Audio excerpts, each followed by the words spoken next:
मेडिशाइन hospital. Chhattisgarh में पहली बार computer navigation machine द्वारा घुटने एवं कूल्हे की जोड़ प्रत्यारोपण एवं brain spine surgery, plastic surgery, general एवं laparoscopy surgery, advance trauma care, शिशु रोग, स्त्री रोग, मूत्र रोग, दंत रोग, नाक कान एवं गले के रोगों का संपूर्ण उपचार, critical care, physiotherapy, cardiology, nephrology एवं dialysis unit, burn unit, stroke unit, pain clinic, CT scan, X ray एवं मॉडर्न पैथोलॉजी, कटे फटे होठ एवं तालू की निशुल्क सर्जरी, आपातकालीन दुर्घटना चिकित्सा सेवा के अंतर्गत 24 घंटे निशुल्क एम्बुलेंस की सुविधा। श्री मेडिशाइन हॉस्पिटल, हर एक जीवन अनमोल। तारीख 25 जून 1975 को देश में तत्कालीन प्रधानमंत्री इंदिरा गांधी ने आपातकाल की घोषणा की थी। इस दिन को बीजेपी काला दिवस के रूप में मनाती है। छत्तीसगढ़ की राजधानी रायपुर में भी बीजेपी इस दिन को काला दिवस के रूप में मना रही है। साथ ही प्रेस वार्ता को पूर्व मंत्री बृजमोहन अग्रवाल संबोधित कर रहे हैं। आइए आपको सीधे ले चलते हैं इस प्रेस वार्ता में।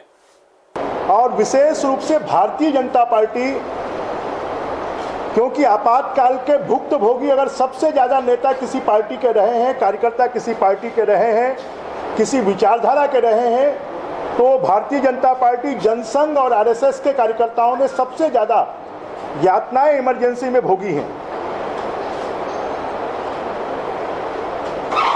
जो लोग भी इतिहास को जानते हैं, इतिहास के विद्यार्थी हैं या देश के राजनीतिक इतिहास को जानते हैं, उनको मालूम है कि 25 जून 1975 को कांग्रेस की सर्वशक्तिमान नेता इंदिरा गांधी जी ने पूरे देश में विरोध के स्वर देखकर गुजरात और बिहार के जयप्रकाश जी नारायण का आंदोलन को देखकर और हाई कोर्ट और सुप्रीम कोर्ट के उनके खिलाफ चुनावी निर्णय के हालात में, और जैसा कांग्रेस की प्रवृत्ति है अधिनायकवादी कि कांग्रेस उस जमाने में भी एक नेता के इशारे पर चलती थी और आज भी एक परिवार के इशारे पर चल रही है। उस पार्टी के नेतृत्व में पूरे देश के आज़ादी को गिरवी रख दिया गया था और पूरे देश के राजनीतिक नेताओं को लगता था कि क्या हम 1947 में देश आज़ाद हुआ था, क्या फिर से कुछ लोगों के हाथों में बंधक रख दिया गया है और ये इमरजेंसी समाप्त होगी कि नहीं होगी। ऐसे हालात में और ऐसे काले इतिहास को हमेशा हमको, जनता को और लोगों को याद दिलाते रहना चाहिए, जिससे कि कोई दोबारा कोई राजनीतिक दल ऐसा करने का साहस ना करे।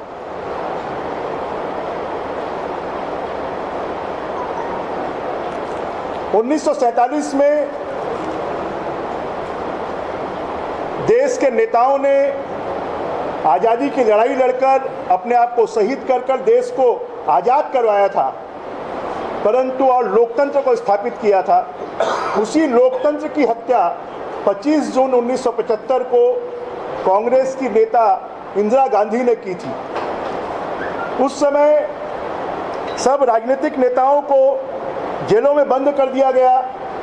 जयप्रकाश नारायण, मोरारजी देसाई, अटल बिहारी वाजपेयी, लाल कृष्ण आडवाणी, के.आर. मलकानी, अरुण जेटली, जॉर्ज फर्नांडिस, नीतीश कुमार, सुशील मोदी, रामविलास पासवान, शरद यादव, राम बहादुर राय जैसे नेताओं को जेलों में ठूस दिया गया।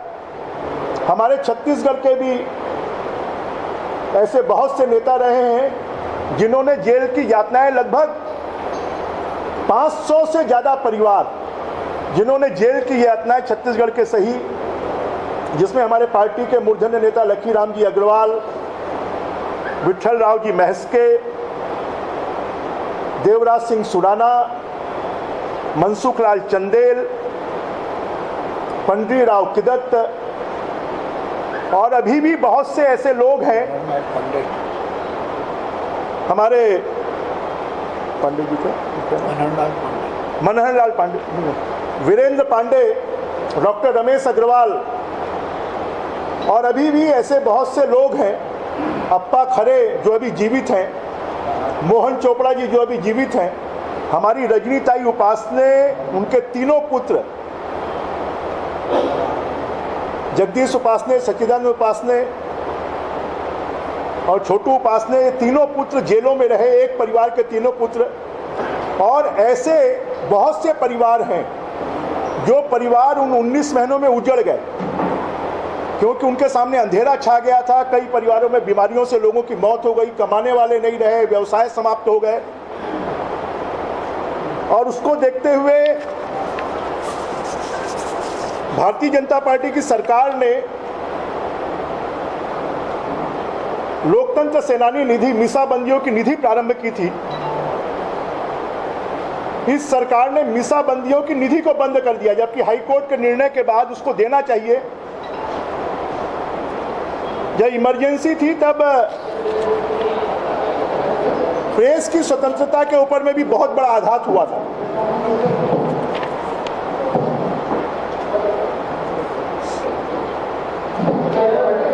क्या कहाँ माइक कहाँ चल रहा है?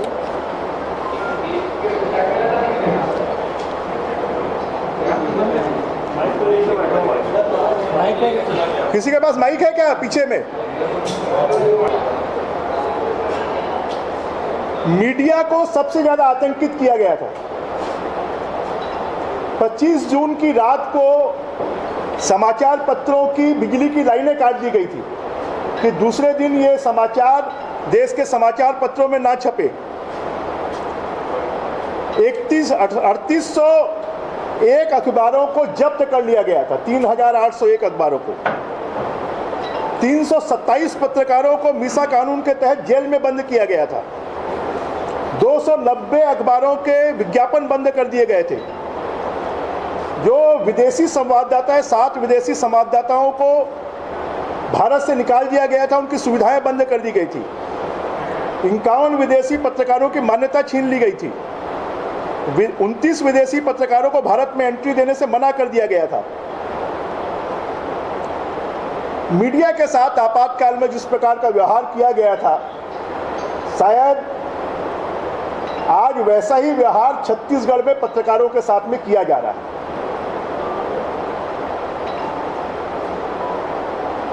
छत्तीसगढ़ में एक सर्कुलर जारी कर कि कोई भी समाचार सरकार को अगर गलत लगता है तो उसके खिलाफ सरकार कार्रवाई कर सकती है।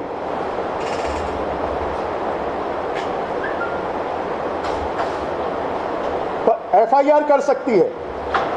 और उसी का उदाहरण है कि रिपब्लिकन भारत के पत्रकार अर्णव गोस्वामी के खिलाफ 100 से